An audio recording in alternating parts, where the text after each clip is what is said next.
ఏంటి అరుపులు? నీ కొడుకుతో మాట్లాడాలి రమను. నేను మనిషిని కానా? కాదు, పశువుని. అర్ధరాత్రి ఇప్పుడు ఇంటికి వచ్చి రాత్రి నా ఇంటిని కూల్చావు. ఆ అర్ధరాత్రి మా అమ్మ నమ్మకాన్ని కూల్చావు. ఈ ఏడుపు నా మీద చెయ్యి చేసుకోక ముందుండాలిరా. అప్పుడు చెయ్యి చేసుకోవటం కాదురా, ఇప్పుడు కొడతాను. ఎవడు అడ్డం వస్తాడో చూస్తాగు.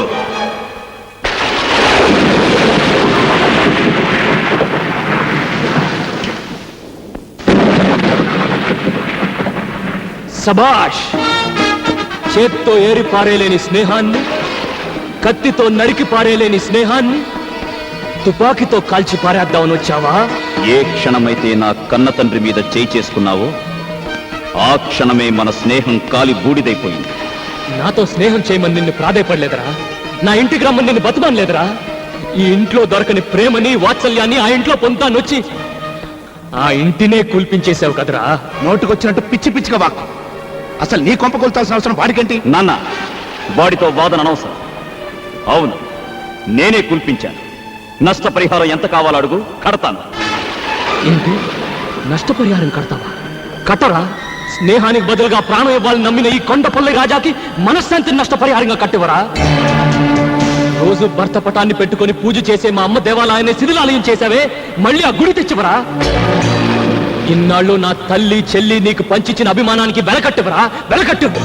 ఏంట్రా దగ్గర రెచ్చిపోతున్నావు? పందులు కొంపలాంటిది ఒకటి కూలిపోతే కొంపలాంటికి పోయినట్టు ఈ హడావుడేమిటి? అదేదో పెద్ద ఇంద్రభవనం అయినట్టు, మీ అమ్మ మహారాణి అయినట్టు ఏడిపెట్టి ముందా ఏడు పాపో. అర్ధరాత్రి పూట మా నట్టింటో ఏడిస్తే మాకు అశుభం. నా ఆత్మఘోష నీకు ఏడుపులా వినిపిస్తుందా? నా ఆవేదన నీకు అశుభంలా అనిపిస్తుందా? మర్యాదగా బయటికి వెళ్తావా, మెడబట్టి గెంటమంటావా? మెడబట్టి నువ్వు గెంటనక్కర్లేదు, తొడగొట్టి నేనే సవాలు చేసి వెళతాను. ఈ రోజు డబ్బుండొచ్చు, రేపు పోవచ్చు. రూపాయి కాగితాలు శాశ్వతం కాదురా. అశోక్, ఆస్తి అధికారం ఐశ్వర్యం మీ చేతిలో ఉన్నాయని నా మీద దౌర్జన్యం చేశాను. అవి మీకు లేకుండా చేస్తాను. నాకు అన్యాయం జరిగిందని నేను పోలీస్ స్టేషన్కి వెళ్ళను. నాకు అధర్మం జరిగిందని నేను కోర్టుకు వెళ్ళను. ఈ రోజు క్యాలెండర్లో డేట్ నోట్ చేసుకోండి. మళ్ళీ డేట్ క్యాలెండర్లోకి వచ్చేసరికి ఈ రాజా రాజవుతాడు. మీకంటే పెద్ద హోటల్ కట్టి, మీకంటే ఎక్కువ ఆస్తి సంపాదించి, మీరుంటున్న ఇంటినే కొని నడి వీధిలో మీ చేతికి సంకెళ్ళు వేయించి నడిపించకపోతే నేను కొండపల్లి రాజానే కాదు.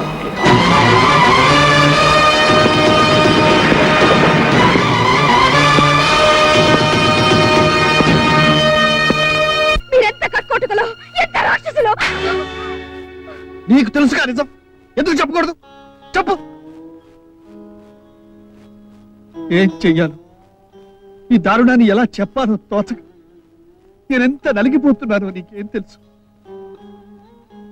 సరే, ఇదే నా కర్తవ్యాన్ని నాకు చూపింది.